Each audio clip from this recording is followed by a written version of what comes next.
ತುಂಬ ಕಸ್ಟಮರ್ ನಮ್ಮ ಹತ್ರ ಕೇಳ್ತಾ ಇದ್ದಿದ್ದು ಒಂದೇ, ಮೇಡಮ್ ಶಾಂಪು ಇಷ್ಟೊಂದು ನೀರಾಗಿದೆ ಅಲ್ಲ, ನೊರೆ ಬರುತ್ತಾ, ಜಾಸ್ತಿ ನೊರೆನೇ ಬರೋದಿಲ್ಲ, ಏನು ಮಾಡಬೇಕು ಅಂತ ಕೇಳ್ತಾ ಇರ್ತೀರಲ್ವ.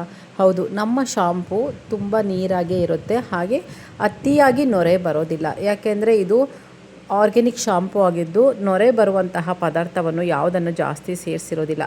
ಇದಕ್ಕೆ ಶೀಗೆಕಾಯಿ, ಆಮ್ಲ, ಭೃಂಗರಾಜು, ಹಿಬಸ್ಕಸ್ಸು, ಕರಿಬೇವು, ಮೆಂತೆಕಾಳು, ಫ್ಲ್ಯಾಕ್ಸ್ ಸೀಡ್ಸು, ಆಲೋವೆರಾ ಜೆಲ್ಲು ಇಷ್ಟೆಲ್ಲ ಪದಾರ್ಥಗಳನ್ನು ಹಾಕ್ಬಿಟ್ಟು ಮಾಡಿರುವಂತಹ ಶಾಂಪು ಇದಾಗಿರುತ್ತೆ. ಕೂದಲಿನ ಬೆಳವಣಿಗೆಗೆ ಒಂದೊಳ್ಳೆ ಉತ್ತಮ ಶಾಂಪು ಅಂತಲೇ ಹೇಳ್ಬೋದು. ಆಲ್ರೆಡಿ ತುಂಬ ಜನ ತರಿಸ್ಕೊಂಡು ಯೂಸ್ ಮಾಡಿಬಿಟ್ಟು ತುಂಬ ಚೆನ್ನಾಗಿ ಅನ್ನಿಸ್ತಾ ಇದೆ ಶಾಂಪು ಅಂದು. ಮೊದಲೆಲ್ಲ 250 ml ಬಾಟಲ್ ತೊಗೊತಾ ಇದ್ದವರು ಈಗ ಅರ್ಧ ಲೀಟ್ರು 1 ಲೀಟ್ರು ಅಷ್ಟು ಶಾಂಪೂನ ತೊಗೊತಾ ಇದ್ದಾರೆ. ನಿಮಗೇನಾದರೂ ನಮ್ಮ ಅಕಿರಾ ಪ್ರಾಡಕ್ಟಲ್ಲಿ ಸಿಗ್ತಾ ಇರುವ ಶೀಗೆಕಾಯಿ ಶಾಂಪು ಏನಾದರೂ ಬೇಕಿತ್ತು ಅಂದರೆ ಕೆಳಗಡೆ ಕೊಟ್ಟಿರುವಂತಹ ವಾಟ್ಸಪ್ ನಂಬರಿಗೆ ಮೆಸೇಜ್ ಮಾಡಿಬಿಟ್ಟು ಪ್ರಾಡಕ್ಟನ್ನು ಬುಕ್ ಮಾಡ್ಕೋಬೋದು.